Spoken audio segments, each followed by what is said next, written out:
जय श्रीराम मित्रांनो, निलेश धुले या चॅनलमध्ये आपलं स्वागत आहे। तर आपण चालू आहे शेलूला शर्ती बघायला। तर तिथशी आपली बिनजोडची शर्यत होणार आहे आणि वरतून सर्जा येणार आहे। सर्जाची शर्यत कुणाबरोबर होणार आहे खास ते बघण्यासाठी। आणि आपल्याला कडावमध्ये कल्पेश भाऊ थांबलेला आहे मला जोड। तर चला मग आपण शेलूला जाऊ। तर मित्रांनो आता आपण आलेलो आहे, आपल्याला कल्पेश भाऊ पण भेटलेला आहे। तर आता आपण इथून जाणार शेलूला। आपल्या इथून 20 किलोमीटर असेल शेलू। तर चला मग तुम्हाला दाखवतो। मग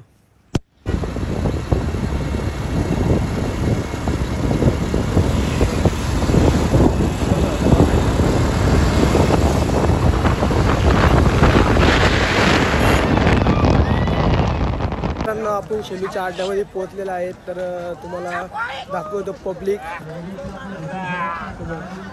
बघू शकता पब्लिक जोडी घेऊन झालेली आताच।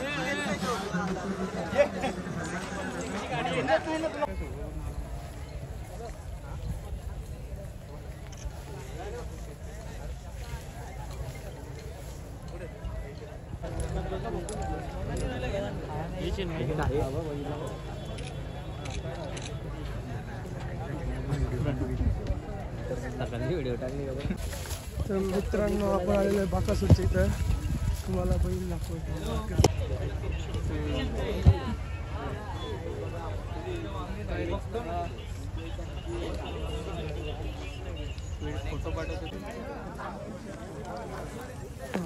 सर आज बिनजोडचं मुंबईमधला पहिलं मैदान। आपण प्रत्येक वेळेला बघतो जेव्हा घाटावरती आपला सर्जा पळतो तर भले असे गाडा मालक असतील ते तुमच्यासोबत असतात आणि तुम्ही आज मुंबईमध्ये बघता तर यंग पिढी तुमच्यासोबत फोटो काढतायत, तुमच्याशी बोलायला। तुम्हाला याच्याबद्दल तुम्हाला काय वाटतं?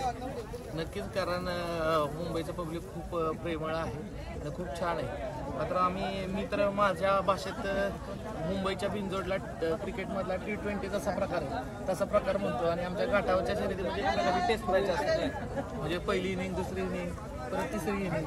तर त्या पद्धतीने म्हणजे घाटावरच्या शर्यती आणि मुंबईच्या शर्यती त्याच्यामध्ये फरक आहे। घाटावरची शर्यत म्हणजे टेस्ट मॅच असते बैलांसाठी आणि मुंबईची शर्यत म्हणजे T20 प्रकार आहे। म्हणजे मुंबईमध्ये कोणीही जिंकू शकतो, मात्र घाटावर शर्यत जिंकायची असेल तर बैलात दम आणि बैलात कसंच असला पाहिजे। आता तुमचा हा मुंबईचा बिनजोडचा मैदान आहे, याच्यानंतर कधी असं मुंबईला बिनजोडचं मैदान भरलं तर सर्जा आपल्या मुंबईमध्ये येऊ शकतो? नक्कीच मुंबईमध्ये आपला बैल सचिन शेठ घरत यांच्या नावावरच पळणार आहे। ते ज्यावेळेस शर्यत धरतील त्यावेळेस बैल आपला मुंबईत नक्कीच येईल। सर बरेच वेळा असं महाराष्ट्रामध्ये जेवढी नावाजलेली बैल आहेत, आता तुमचा बैल झाला सर्जा किंवा राजा झाला किंवा अजून बकासूर झाला, त्या मोठमोठ्या बैलांना एखादा मोठमोठ्या बैलांच्या जेव्हा सचिन शेठ घरत ते नाव लागतं पलवण्याच्या बाबतीत, तर तुम्हाला त्या माणसाबद्दल काय व्यक्तिमत्व वाटतं? नक्कीच खऱ्या अर्थानं बैलगाडी क्षेत्रात आल्यानंतर सचिन शेठची ओळख झाली, मात्र पाडगावच्या अड्ड्यामध्ये आल्यानंतर खऱ्या अर्थानं त्यांचा स्वभाव कळाला। म्हणजे खूप मनमिळावू माणूस आहे, खूप सपोर्टिव्ह माणूस आहे आणि खूप काळजी करणारा आणि खूप प्रेमळ माणूस आहे। म्हणजे ज्या पद्धतीनं घरी गेल्यानंतर आपली काळजी घेतो, एक घरातला मोठा भाऊ असल्यासारखे ते काळजी घेत असतात, त्याबद्दल नक्कीच आहे। आणि बैलगाडी क्षेत्रात त्यांचं सुद्धा नाव आहे। आजकाल खूप महाराष्ट्रातील नामांकित बैल त्यांच्या नावानं पडली आहे आणि भविष्यात आपला सर्जा सुद्धा त्यांच्या नावानं। धन्यवाद सर।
मित्रांनो शर्तीला आलतो आपण, तर आपला मित्र भेटलेला आहे विवेक.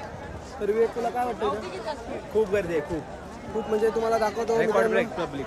तर तुम्हाला पब्लिक पण दाखवतो मित्रांनो, बघू शकतो मी पब्लिक. तर मित्रांनो आपण शर्ती बघून आलेलो आहे घरी, कारण कल्पेश भाऊला जायचं होतं बाहेर. 30 बस आहे, त्याची पार्टी वगैरे काहीतरी होती. तर आपला ब्लॉग आवडला तर लाईक करा, आपल्या चॅनलला नवीन असतील तर सबस्क्राईब करा आणि शेअर करा.